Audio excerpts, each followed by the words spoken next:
तुम्हारा लख लख बुध सुदम तुम्हारा तुम्हें को बयान पारा। और ये 21 रुपए परम सम्मान सोनेराम भाट साहब जो लक्ष्मण के अभिनय पर नौछावर कर रहे हैं। और 51 रुपए परम सम्मानीय जो परशुराम का अभिनय कर रहे हैं छोटे लाल सिकरवार पचेखा जो 51 रुपए ये लक्ष्मण जी का अभिनय कर रहे हैं। इस पात्र पर खुश होकर पुरस्कार दे रहे हैं। हमारा रामलीला मंडल उनके लिए हार्दिक धन्यवाद देता है। अपने बात तुम्हारा अपनी करनी अपने बात तुम्हारा अपनी करनी पार अनेक बात बहुवरनी। मनराज आपने अपने मुंह से अपनी करनी बार बार वर्णन की है। बालक, मैं तुझे छोटा बच्चा समझ करके माफ करता जाता हूँ। इसका मतलब ये नहीं है कि तुम मेरे सर पर चढ़ते आओ। तो सुनो कि छाने चबैया न्याय करे, छाने चबैया न्याय करे तो पंचन्या को पूछे वो, और बिल्ली गोच लगा लेगी तो हम जैसे शेरन्य को पूछे।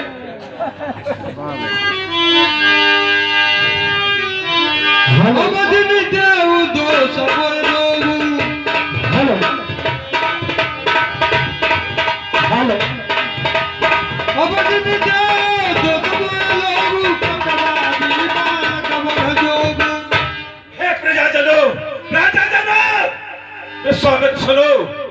मैंने समझ लिया, कोई मुझे अब दोष मत देना।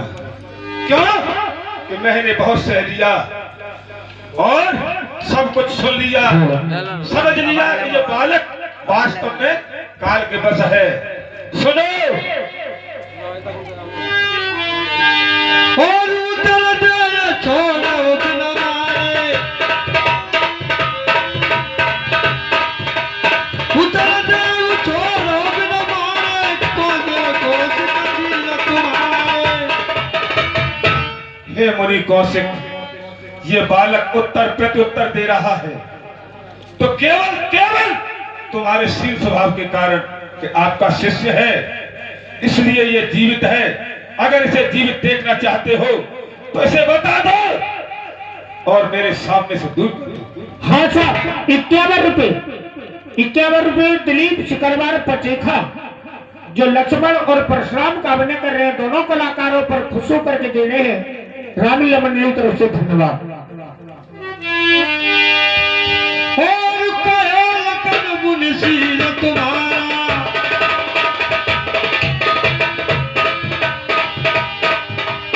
कहे लखन मुनिशील तुम्हारा को नहीं जाने विधि संसारा।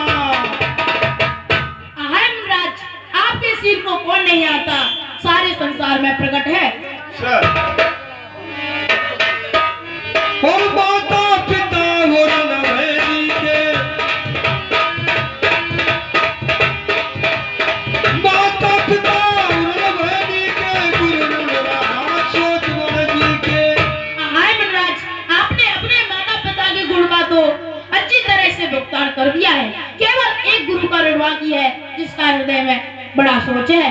हाँ साहब, माता पिता के ऋण का तो कर दिया आपने भुगतान, केवल एक गुरु का ऋण आप रही श्रीमान।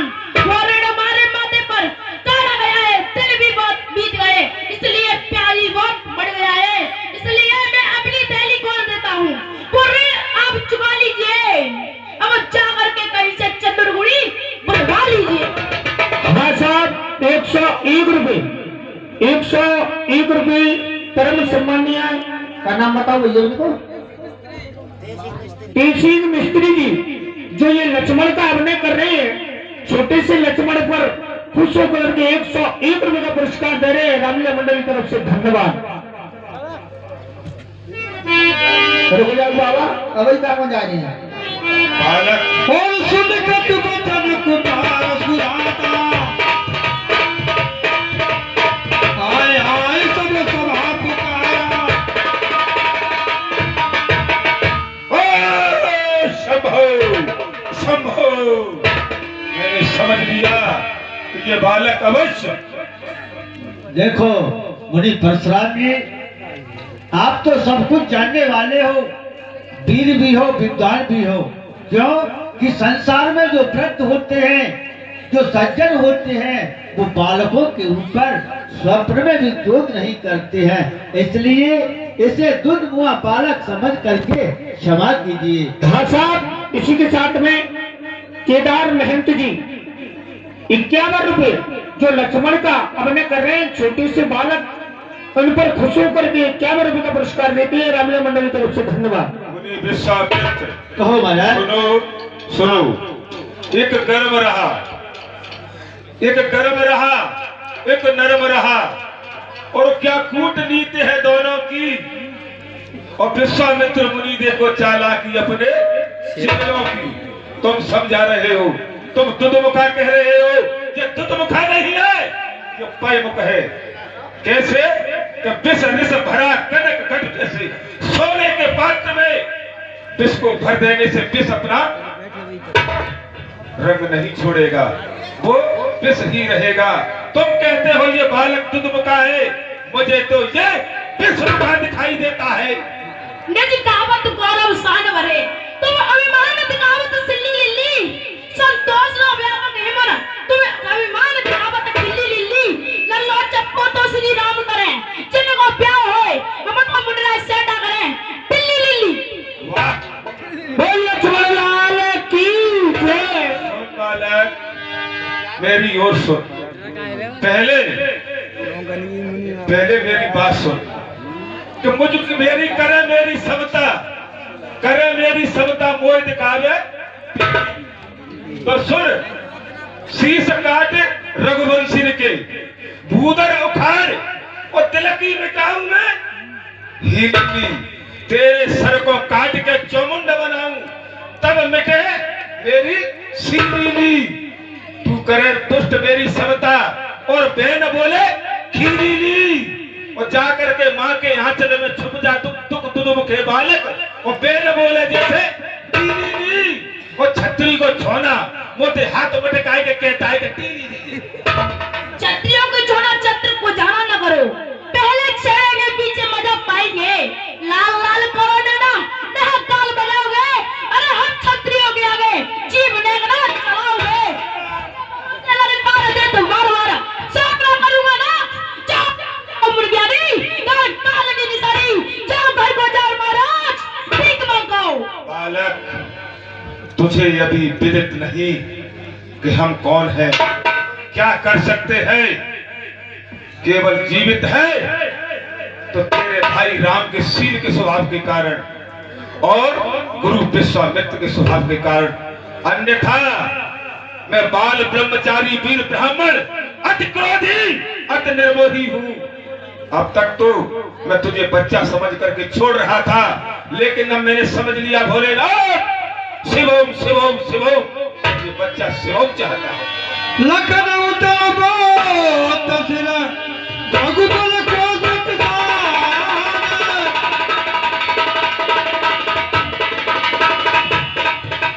भरत देख कर सुमधुर बोल रघुकुल मान, नाथ कराता लखन चोरू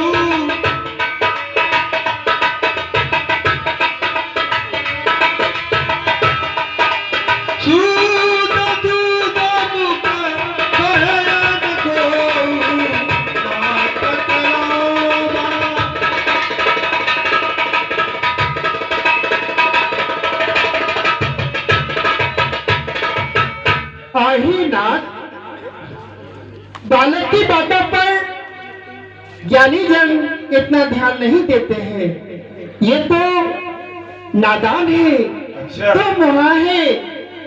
आप जैसे चतुर ज्ञानी इनकी बातों पर इतना गौर करते हैं, महाराज इस बालक को क्षमा कर दीजिए। वही तो कर रहा हूँ राम, तुम्हारे शील के स्वभाव के कारण वही तो कर रहा हूँ। आही नाथ, तुम देख रहे हो अभी ये मेरी तरफ किस तरह से देख रहा है, ये मुझे इस समाज में नीचा दिखाने की कोशिश कर रहा है, तुम इसे समझा नहीं सकते। आही भगवान, भगवान बच्चा की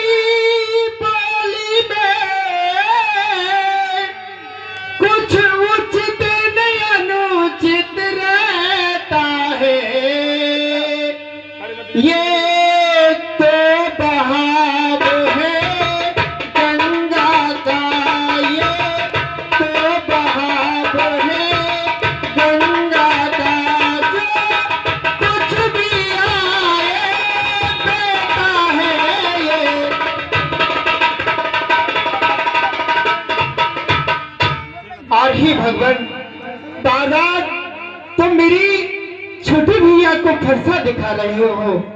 अरे सरपंच बैठ जाओ यार। इसने आपका कोई कार नहीं बिगाड़ा है, अपराधी तो मैं हूँ। यदि आप काटना चाहते हैं तो मेरा मस्तक काटिए, यदि इसे काट भी डालो तो क्या चिंता ही अनुरागी है। नौछावर विप्र चरण में हो तो ये शरीर बड़भागी है। नहीं भैया, अपराधी तुम नहीं हो, अपराधी तो तुम हो साहब, जो उत्सव बिगाड़ने आए हो। भाई ने कहीं वियोग डाला या घी को निकालने आए हो, या ये सब करने बरसों से तो मिथिलेपुर में पड़ा हुआ। सुन बालक, सुन, पहले मेरी जो सुनो। अपने आगे तोड़वा डाला। अरे अब कहो कि तुम कौन होते हो, जो करते हो गड़बड़ जाला, क्या मरे तुम इसके चाबी में। बालक सुन, सब बड़ा किसकी थी वही बताता हूँ। मैं तुझे पहले भी कह चुका हूँ कि धनुष मेरा था, मेरे गुरु का था, गुरु ने मुझे दिया। मैंने धरोहर रखी जनक के पास, तो बता कि इसका मालिक जनक कब से हो गया। आही भगवान। तुम कहते हो राम, जी महाराज। तुम कहते हो दुर्मुखा, तो ये बालक तो तुम्हारे वंश में एक चंद्रमा के समान कलंक है। आही भगवान, बल एक जैसा सवाल होता है, उस पर आप जैसे ज्ञानी जन ध्यान नहीं देते हैं। भगवान, मेरे भैया पर इतनी बार आप फरसे का प्रहार कर रहे हो, ये आपको शोभा नहीं देता है। आप क्रोध को शांत करके हृदय में शांति लाएंगे तो आनंद ही आनंद होगा। हे भगवान, राम हाजिर है। हे मुनिराज, राम हाजिर है परसे की सजा पाने को। मेरे भैया का न मारे परसे की धार से, मेरे भैया का न दिखाए परसे की धार को। मेरा मत मैं अपराधी को नाथ राम हाजिर है, राम हाजिर है परसे पाने को। मेरे भैया को न मारो परसे की धार को, मेरे भैया को न दिखाओ परसे की धार को।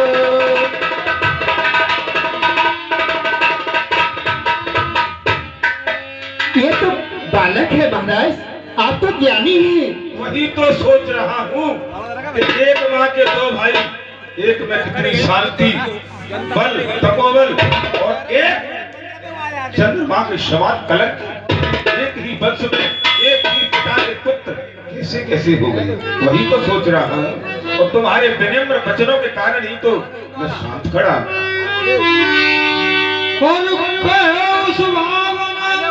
कुटे प्रशंसी काला उडर नरण रघुवंशी।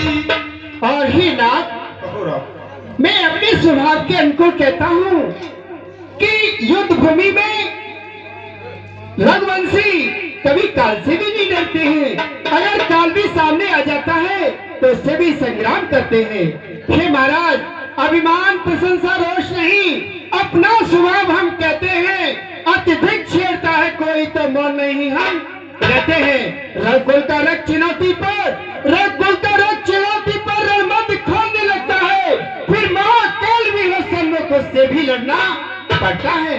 हे नाथ, मैं तो राम हूँ। क्या बात है।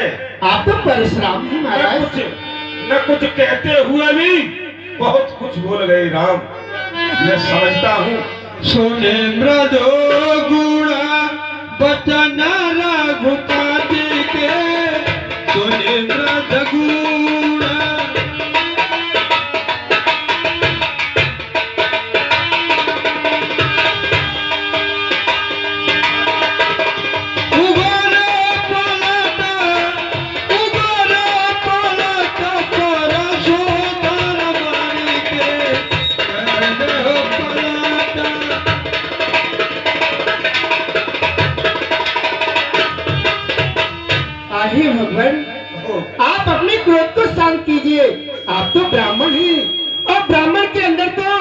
गुण होते हैं, सम, दम, तप, शौच, क्षमा, सरलता, ज्ञान, विज्ञान और आस्तिकता।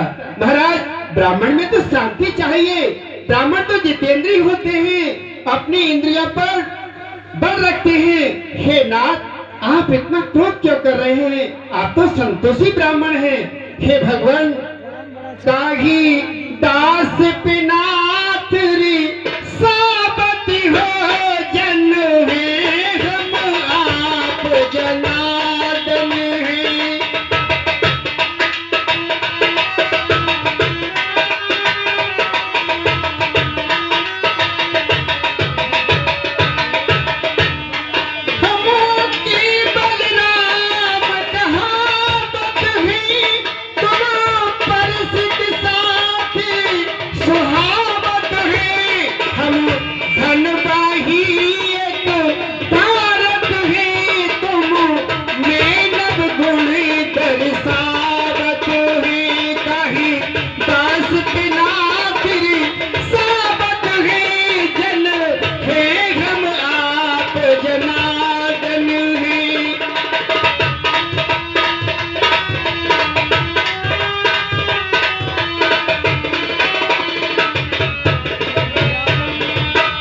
और श्री महाराज, आप बार बार फरसा को दिखा रहे हो।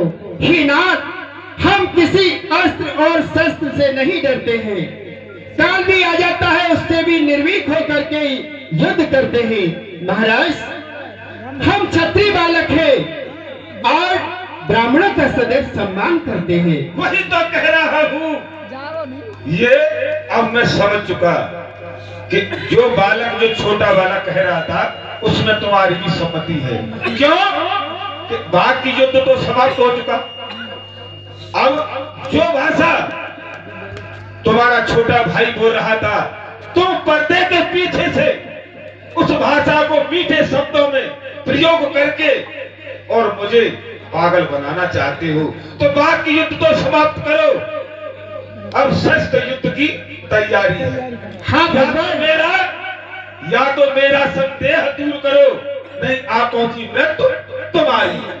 हे भगवान, हम शस्त्रों से नहीं डरने वाले, केवल आपके पास एक ऐसा शस्त्र है जो ब्राह्मणों से डरता है, वो निर्भीक हो जाता है। भगवान, यह एक शस्त्र ऐसा है आपके पास में जिसका क्षत्रिय सदैव आदर करते हैं। यदि उस शस्त्र का प्रयोग करना ही चाहते हैं तो वो आपसे भी अलग नहीं है। हे भगवान, जहाँ पर पहले से छाप है मेरे हृदय में, उन चरणों की यदि आप प्रहार करना चाहते हैं तो चरणों की ठोकर को फिर मारो। हे भगवान, मेरा बक्षस्थल तो अब भी हाजिर है। शिवम शिवम शिवम शिवम, ये क्या हो रहा है परशुराम? मैं फरसा चलाने की सोचता हूँ, लेकिन मेरी भुजाएं मना कर देती है। राम बहुत कुछ कहता है और कुछ भी नहीं कहता। मैं जब फरसा उठाने को कहता हूँ, सर झुका के मेरे क्रोध को शांत कर देता है। लेकिन फिर भी राम बहुत सुन लिया, बहुत समझ लिया। यदि मैंने अब अपने संदेह के दूर किए बिना ये बालक को जीवित छोड़ दिया तो आज मैं परशुराम नहीं और आप राम नहीं। राम रमापति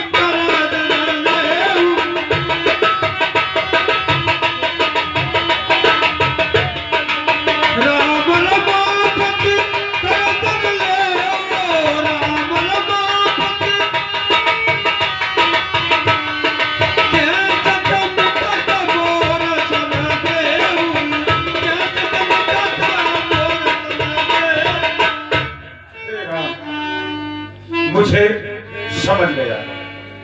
अथवा मेरे गुरु परशुराम, मेरे गुरु शिव शंकर का दिया हुआ मेरे पास धनुष है। यदि आप इस मेरे धनुष पर प्रतिज्ञा चढ़ा दोगे तो मुझे विश्वास हो जाएगा कि पूर्ण ब्रह्म परमानंद का अवतार हो चुका है और मैं अपनी भूल स्वीकार कर लूंगा। अन्यथा आज आप दोनों भाई मेरे हाथों मारे जाओगे। लो मेरे धनुष पर प्रतिज्ञा चढ़ा। मन देखिए मूर्खदेव, कहीं ये भी टूट गया तो? क्या कहना चाहती हो तो सुनो। अभी तक तुमने जो कहा मैंने सहा, लेकिन यदि मेरा संदेह, ये बेशक भाई तुम्हारा है, ये बेशक भाई तुम्हारा है, संदेह दूर नहीं हुआ तो ये भी आदेश हमारा है।